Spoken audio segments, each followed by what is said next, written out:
So what's going on with Marauders? Why is it getting all kinds of weird? Batman proves it's still a superior comic book. It is back on top, baby. And what's up with all this time travel and independent comics going on lately? Also, who won the villains contest? Well, the winner is.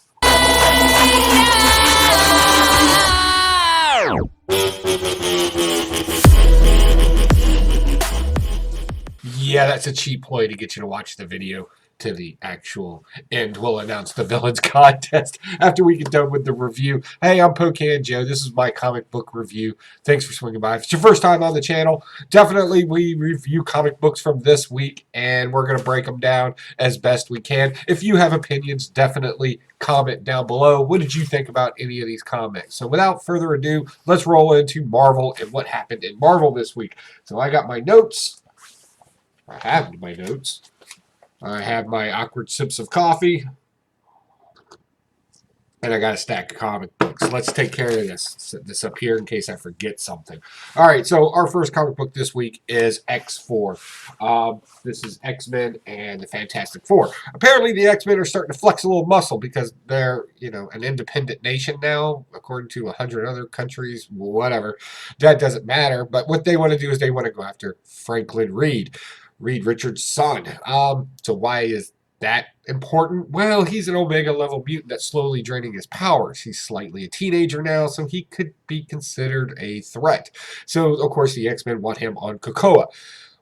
Why? I don't know. He seems to be a little bit of a whiny little brat in this. And, of course, what better way than bringing in a little sex appeal? Kitty comes over here, and she's trying to, do what you want, but, my fine tails over here in Krakoa. That's pretty much how that ended up. And this ensues into a battle. And of course, being a young man, he's going to rebel. He's taken off to Krakoa. And bringing his sister along too. They're on the ship, the Marauder ship, sailing that way. Why? Because Katie can't go, whatever. It doesn't really matter. All in all, this was an okay book. I like the complexity of the family dynamic of the Fantastic Four. I think that's interesting because now we're actually dealing with a teenager who's somewhat rebellious, who's got some stuff going on. And just like any other one, he wants to find, friendship with, the opposite sex. Very common. So that's going on. Other than that, this was an okay comic book. Well, not other than that, but I mean, this was a pretty fair read. It was interesting. We got to see the Fantastic Four and X-Men kind of duke it out a little bit. That was fun. Next, the Immortal Hulk with great power. This was actually surprisingly good. I walked into this thinking, okay, I'm not going to really get into this too much. So what's it like to walk in another man's shoes is basically the theme of this. And in this one, Peter Parker gets the Gamma Hulk inside of him, and he hulks out at night. And gets a real understanding of what Bruce Banner has to deal with and how scary that is. That was good. I really like the way the author really kind of explained that in here, that it's not just really cool thing that I get mad and I get to express myself in rage, but that you can actually get lost in the rage. And Peter Parker understands that in here, and how Bruce Banner unfortunately has to hold his own against this, even to the point to where the Hulk himself actually kind of respects Peter Parker for kind of dealing with it now. Isn't that something we can all agree with? When somebody really understands us, we kind of tend to be a little bit more nicer to them than anybody else. I don't know. What do you think? Next, I don't know what's going on with Marauders. Apparently, we're just going to start bringing up random people. If you don't know, Callisto, I think is how you pronounce her name. She's like a badass. Okay, great. She's hanging out with other badasses. Okay, great. They exist. Okay, the Morlocks apparently are on some suburban nightmare with golf courses. That's where they hang out now because why not? All in all, it's just group dynamics and positioning in this entire book and how that works. And bringing her in as the White Knight, we're just going to find out just how badass she is for the next few issues. I didn't really care for it. Of all the Marauders up to this point, this being number 7, this is probably the weakest one yet. Still, Katie's under the water, dying. Mind you, she just got finished doing some stuff with the Fantastic Four. I don't really know where that's at in the timeline. Assuming before this incident. I don't know where this is going to go. If it gets stupid, I'm dropping it. Like, I hate to say that because I like the concept of the pirates and the saving of people and the black marketing and all this other stuff. And then we just kind of just throw in this random stuff. I don't know where this story's going. It's just getting kind of weird. Moving on. Ant-Man #1. Yes, we relaunched Ant-Man. Why did we relaunch Ant-Man? Because Marvel needs to push out some more comic books. Awkward sip of coffee. Ant-Man in this one is trying to hang out with his daughter. He's broke, he's poor, he's not getting any work. So he's, let's just go ahead and say he's whoring out his superpowers to the highest bidder to do superhero stuff. In this, we see a version of the Bee Queen, right? Swarm. That happened in here. Come to find out, he's not really the bad guy. It's these 3 other bug-themed villains, because bug-themed villains are just creepy. So we get first appearances in here, at least 3 of them. Is it long-lasting? Is it sustainable? Can you do anything in a secondary market with it? Probably not. They'll get dispatched relatively quickly. We got one that's kind of like a rhino beetle. We got one that's silkworms. It looks all ghoulish. And then we got one that's for wasps, like hornets type of thing. Okay, we'll see what happens. Moving on, Captain America, the end. I'll be honest, I haven't really been liking the end storylines. I think they're just kind of, they're not really in continuity. They're doing their own thing. In this one, the Red Skull produced some sort of virus that made everybody a Red Skull, and they have a hive mind to some degree. And what's the answer? Well, the answer is always the same thing when it's a Captain America story. It's something inside of Captain America that keeps him going. In this one, it's literally his blood, because he's O negative and he's not affected. We do get a cool introspect of self-awareness, where he kind of thinks that in a world where everybody's the same and he being the odd one, maybe he's the monster that's trying to stop it. We get that a little bit, and we get this cool little rabbi doctor guy who's like reminds him that he's Captain America with his shield and everything. So one last final push. Finally, Captain America being aged in this one finally gets to hang out, give blood all the time, and he's heavily protected because that's the cure. All in all, it was an interesting story. I'm glad it's not any type of continuity. It was kind of cool to see the cheesy, patriotic, right, speeches that he throws throughout it about not giving up, hope, freedom, and Americanism. That is all great stuff. I really enjoyed that. But it can come off cheesy if it's overused. And in this, it was a little overused. But all in all, that cover, the storyline, it was okay. Dark Angus. I did not know that this is a previous character done by, I believe it was Howard. What's his name? Something Howard. Anyway, he was a writer that wrote a particular story called The Swordswoman back in the 70s, and has been adapted into comic book form in here. She has a lot of names that she goes by, but the one that she demands to be called is Dark Angus. Troubled woman, escaped from a father. A lot of French in here because it's a French-based character, which made it kind of interesting. She has a sidekick who's a womanizer, and he's kind of a bit of a smart ass too. I liked that part of it. This was a pretty good story. I like it. They didn't do the woman empowerment thing. They legitimately justified her as a character, and I think it's a strong character, and I think it's an interesting character. However, I think it's going to go underrated. I don't think this is going to catch a lot of eyesight, but it is fantastically written, taking place in 16th century France. Cool stuff. Next, Spiderverse. Yes, I know. I said I would not pick up any more Spiderverse. I said that. And then, of course, they put out Spider Noir. And I'm a huge Spider Noir fan. I like noir type movies and films and stuff like that. This did not disappoint. The artwork in here is beautiful. They kept everything dark to kind of keep it that 1940s kind of deal. Everybody's dressed like it. They talk that way. I really like this. One of my favorite lines in here is, what is it? Yes. Basically, he tells Miles Morales, yes, I practice what I say. With great power, there must also come great responsibility, but that doesn't mean you can't give it a touch of class. Yes, that was really cool. I really love this. We're fighting Nazis in this. A first character comes out, Madame Swarm, I believe her name is.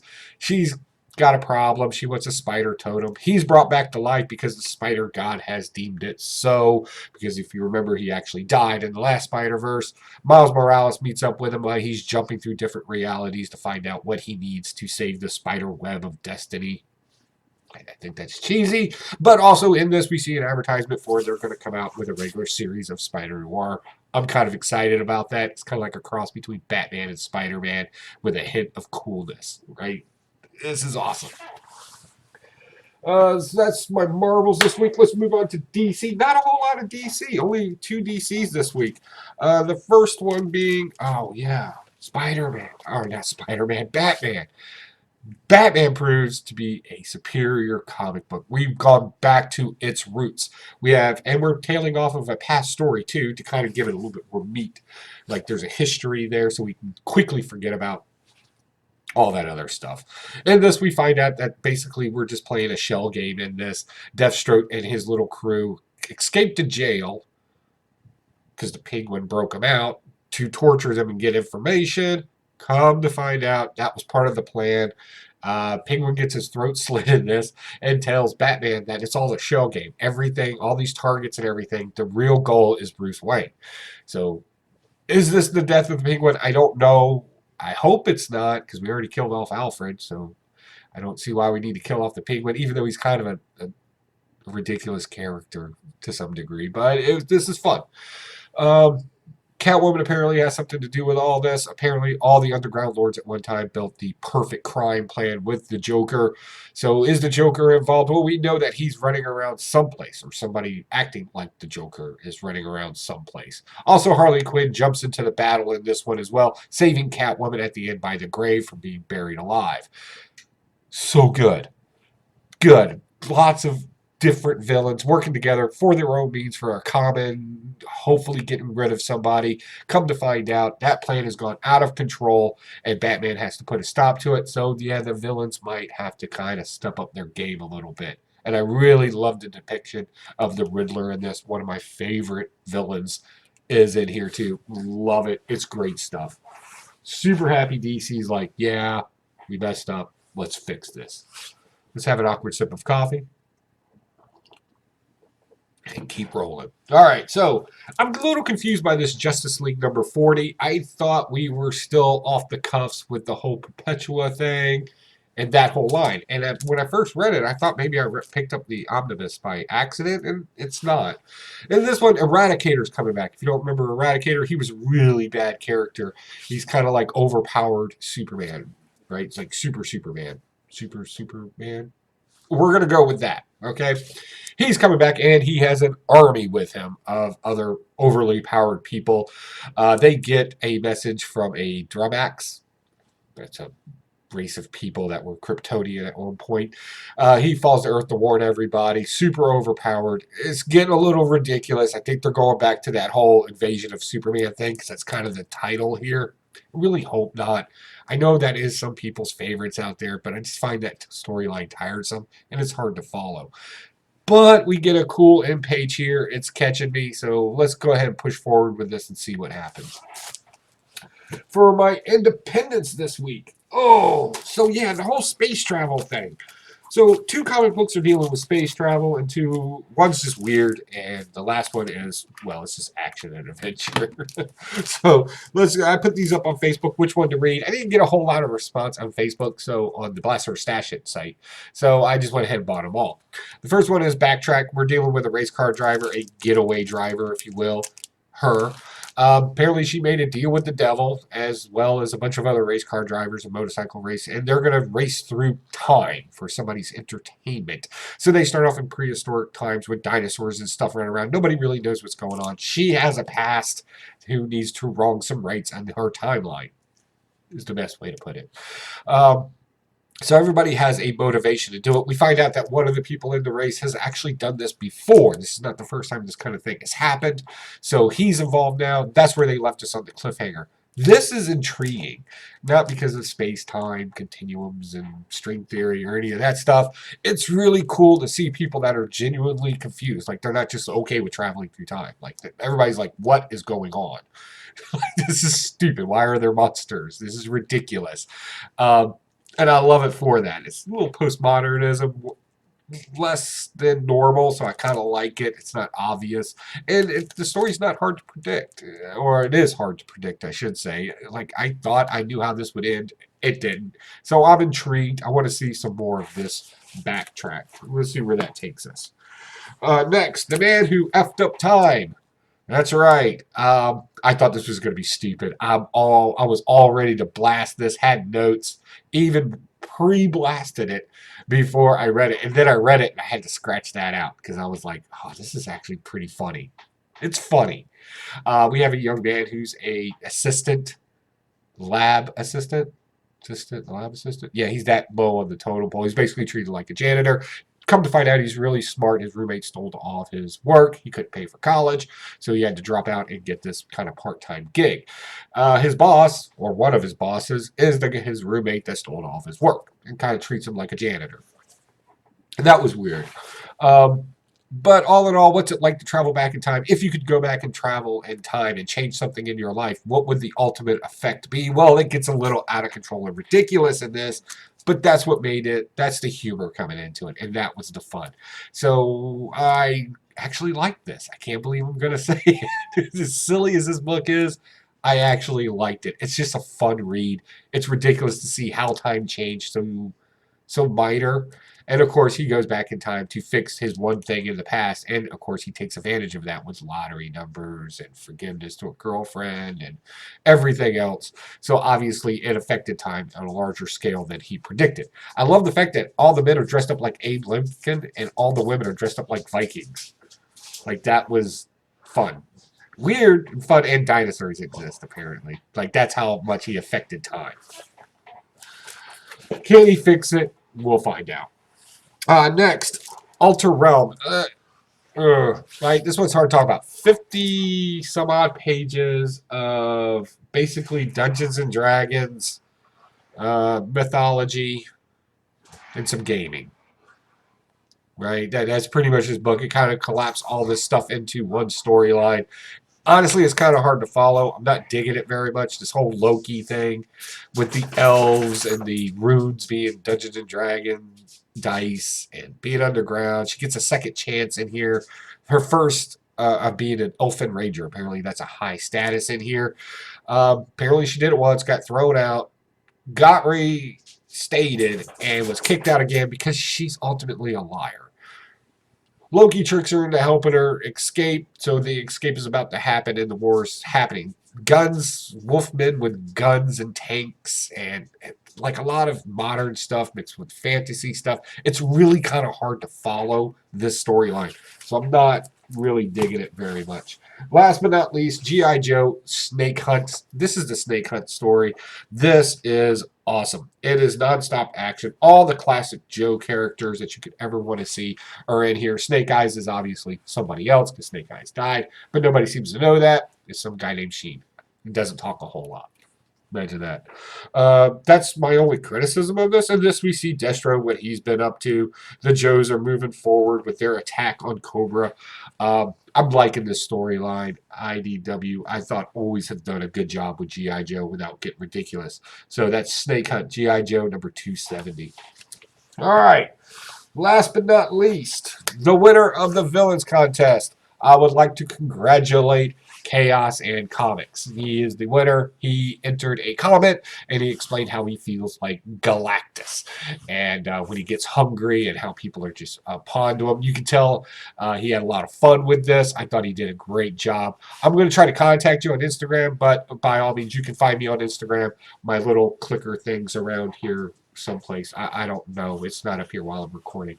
So definitely click on that and shoot me a message, Mr. Chaos and Comics. Congratulations. Thank you to all the winners out there. Alex Blue, Metal Rock, who was prize tagging Comic Head 84. Our friend over in England, the Gray Man with the Firebug thing. That was great. Comics Altruism. Good job this year. He didn't cheat this year. Like last year, he did the demon in the bottle thing. This year, he actually picked a villain, which was really cool. Good job. And just everybody else that really supported this and shared this contest. I'm going to have your prizes in the mail as soon as I get an address from you. They're getting packed up today. So I hope that it was worth your comments. and the work that you put into it. It was really great. And I had fun with this. I hope you all did as well. Maybe we'll do it again this year. I don't know. Comment down below if you want to do it again, or just kind of keep a villain in mind, because you never know. I pop up random contests just because I'm a weird guy and I want to know more about people. Awkward sip. So what else is going on? Emerald City Comic Con's fast approaching. We got our Airbnb. We got our tickets. We actually got pro tickets and press passes. So that's really cool. So we'll be going down there, getting some live shows done, getting some filming done, and comic book hunting. Let's do the thing where I have a certain budget and I try to get as many comic books as I can, and we can talk about the value of those. I think that would be fun. If that's something you're interested in, comment down below. Hey guys, this has been great. I got to get out of here. Don't forget to like, subscribe, or at least share the video, whatever your deal is. And don't forget, on Sunday night, 10 p.m. Eastern Standard Time on YouTube, we have the Blaster Stash It show, where we have a live chat going on. We're going to talk about these books plus some more, myself, Huey, and whoever else shows up that day. Plus, with the live chat going on, you can tell us what you think about the book. Is it a blast? Is it a stash? I don't know. You tell me. Let's figure it out. All right, guys. Without further ado, I got to get out of here. Y'all have a good day. And if nobody's complimented you today, you're fine. Take it easy.